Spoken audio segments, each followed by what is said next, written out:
Hey guys, welcome back to an impromptu video. Honestly, didn't expect to make this one on my lunch break, but the guy who owns one of the biggest pirating websites apparently for manga just got sentenced to prison. So, let's talk about it.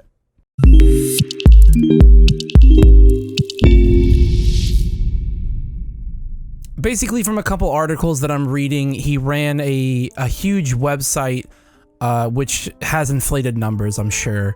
They'll never truly give it to us. But I was trying to find out what the website is, because it looks like one that's hosted in Japan, that looks like this kind of thing, with all these Japanese characters and subheaders. So it's not stuff that we're used to here. It's not one of ours that we know of. Here's a better look at it. So apparently this one got shut down, and we'll go through the articles a little bit here in depth more.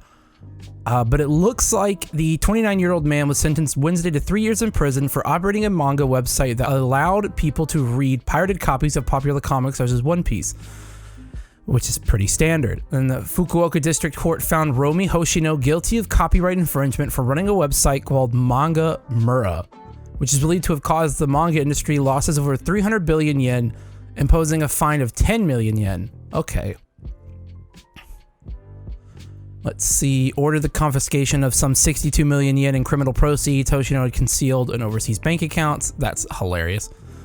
And handing down the ruling, Kambara said the operation of the now-closed Mangamura site has carried the risk of fundamentally destroying the profit structure of copyrighted works and hindering the development of culture. This site is completely gone. There's no trace of it that I can find. Apparently he had accomplices. 2 men and 1 woman have already been convicted. So let's see. He sought 54 months in prison and a fine of 10 million yen with confiscation of criminal proceeds, which were earned through the online adverts on the site. Yeah, that's about it. So I think this is going to start a whole crackdown, especially since the Viz app and the Crunchyroll app and the Shonen Jump app. I think that we're going to have to start seeing some massive slam downs, and this is just one nail in the coffin. I think that this whole fiasco is the sign of the end times for some illegal sites. Now, some places know, some sites are surprisingly still up and probably won't go down, but they've been cracking down a little bit over the last couple of years. Like around 2016, they kind of started. But I think that they're going to start taking this way more seriously after this one. Especially because I believe a lot of the big comic group people like Shueisha and all those things like that actually weighed in. Yeah. Shueisha Comics comment on the sentence stating, if the works of those that have been given their all are given away for free, it damages the foundation of the creator and the creation of interesting works. So I think we're going to start seeing a bigger crackdown on these, especially since 2017, 2018, Mangamura alone accounted for roughly 319 billion yen of lost revenue. Really, this is a wake-up call as well for people to digitize as much manga as they can, to make a service that's affordable for the common person. This is going to basically make a change on both sides. They're going to have to start cracking down 3 times as hard to get all of these sites down. And then they're going to have to figure out a way to start doing more and more and more digital, but not cost the same. So a lot of digital, especially in the West, our volumes are still expensive. I'd argue that your volume should be like $1 to $3 for digital. There's no reason to have it as expensive as it is. And it's one of these things, it's like, well, they're here because there's no alternative. It's either buy a bunch of books, and maybe people don't have the space for books, and that's not an excuse, that's a general claim. Like, some people don't have the space in their house for Hayate the Combat Butler, 52 volumes plus the spinoff. Like, some people don't have 100 volume space of One Piece. Like, some people just want to read it and go, and a lot of the times these aren't options. Now, on the Shonen Jump app and stuff like that, these are. And that's why these are becoming more and more commonplace. I believe Viz is setting some decent records for online reading. But it's a give and take from both sides, and we're definitely going to see more of these cases pop up. I think as the COVID pandemic kind of really shows, and especially with people staying home. Even in Japan, they just closed their borders recently. I don't think they've opened them up yet. It's like people are staying home and reading this instead of going out to the store, because in Japan, you still have to commute through most public trains. There's like a huge actual station, like say you lived in Tokyo. Well, even going to Mandarake and other things like this, Ami Ami and other used shops, you still have to walk and operate the subway train and still be close to people. Like a lot of people just won't do it. So this is going to become a bigger thing that we're going to see probably in the next like 2 years. We're going to see a lot more shut down. I don't think that ours will. I think that things that are over here that have been alive for a long time, like Manga Owl and a few other weird ones that are up, they're probably going to stay. They're just going to route through different places and just kind of keep hiding. And there's no real demand to shut them down yet. Because again, English makes up like, what, 3%? Or something stupidly small of the overall sales of manga. France and Germany is way ahead of us. The Philippines is way ahead of us. Vietnam and China are way ahead of us. Things like that. Like, we're so low on their radar. That's why we haven't been shut down yet. But I think as these start coming down, they eventually might turn to us and start shutting down all of our online scan sites, which I don't really have an issue with. I truly don't. I just hope that with this comes an opportunity to use online that isn't incredibly expensive. Viz and Shonen Jump are on the right direction with like a $2.99 or $3 purchase fee for the month, and you read unlimited of whatever the hell you want. That should be the standard. It's a small service fee, but you can go as much as you want, as hard as you want. But the problem is there's not that many titles, because again, we're still having trouble finding stuff to read. Like, we're still having trouble. If I go to, I went to watch. If I go to read and I go all through all these, let me see if I can find the app through here. Well, you're just giving me the trailer. That's not really what I wanted. Shonen Jump. Here we go. This is what we're looking at. So while there is a decent amount that's on here, right? It's all Jump. So this is only one out of like 10 comic giants that we have access to here. So it's one of these things that's like, this needs to get better. Our online capabilities have to be better. Crunchyroll, I think, has a better selection. Let me see if I can do...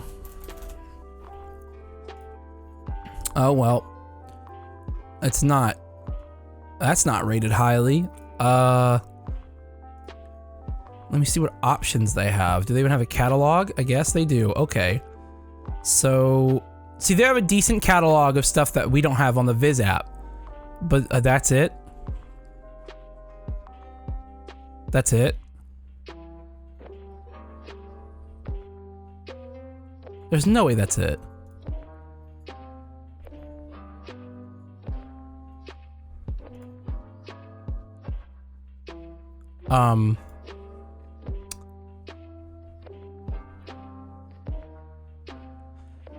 Yeah, no, wow, that's garbage. That's it? I'm generally speechless. I thought this was way better. Hell no, we are so far behind. Okay, no, no. Honestly, keep the sites up at this point, because Jesus, why would you pay? Okay, this is gonna start a rant time. All right, look. We're about to end up following Disney, where we got Disney Marvel, Disney Pixar, Disney blank, Disney this, Disney Teen, Disney Kid. We're gonna have 50 different subscriptions to read different publishers, and they're each gonna have crap stock of what they can read, but they're gonna each get a different stupid magazine. That's what we're gonna end up with. That needs to stop already. This is a decent amount of shonen. I'll give Viz this. This is garbage. This is terrible. This is laugh-worthy. This is horrible. This better not be all it is. If it is, I'm disgusted. If it's not, it's my fault. And apparently I can't find it all. And maybe it's all in the app, maybe it's not. I don't know. This is horrible. We need a massive library of digital before we can ever claim to shut down real sites that host series online for people to read. Because as cool as this is, and as reliable as this is, it's the amount that we have to read that people don't want to join for. I wouldn't join Crunchyroll for this. If this was a subscription, which I think it is on the app, I don't know. Let me see. Okay, yeah, that looks like poor selection. Yep. Yep, it's poor, it's poor selection. Okay, so they just have a crap catalog. Now it is free if you have the anime side of Crunchyroll, but that doesn't make it better. Because what you're getting is you're forcing people who can't read Japanese or can't get the books to go somewhere else. Like right now, Kaisen, on another video I did, Kaisen's selling for over $300 for 1 through 9. That's ridiculous. You're not gonna have people coming to get this in physical. You're gonna have them go to digital. So if this isn't one of the, like, you know, there's Nana, which is a Shoujo Beat. Shoujo Beat is licensed by Viz, but Shoujo Beat does not have their own app. And so people who want to watch Shoujo Beat, like Lovecom that just went out of print and literally skyrocketed to like $500,000, then you're gonna force them to go somewhere else, and that's ridiculous. You have to give them an alternative if you don't expect them to go the route that you don't want them to take, which is obviously going to a quote-unquote illegal site hosting. Well, this is technically your own demon that you've created. You've given us no possibility of reading other series that are gone, and you force us really terrible lists. And I think Kodansha has their own, but I think Kodansha, I'm pretty sure Kodansha is a buy specific. Like if I want to, I can read it. So let's go to read. That's cute. This is cute. Say I want to read, I don't know, 1 ebook. Okay. If this price is, oh, okay, it's free with Kindle. Wow, but then you need a Kindle subscription. So cool. That doesn't work for me. Oh, it's $4. Okay, that's not terrible, but again, it's not good either. But even then, Kodansha's line, I don't think everything's digital from them. I'm not too sure. I don't know. This, like, again, you have to get like the whole thing for Amazon to read free. That's somewhat of a normal cost. Then you've got to go to Crunchyroll and sub and get Crunchyroll sub. Then you got to go to Viz and get Viz's sub. This is chaos. Honestly, I don't even want to talk about this anymore. Leave a comment down below on what your thoughts are on this whole thing and what you think is going to happen to the digital market of manga. Let me know down below, and I'll see you guys next time.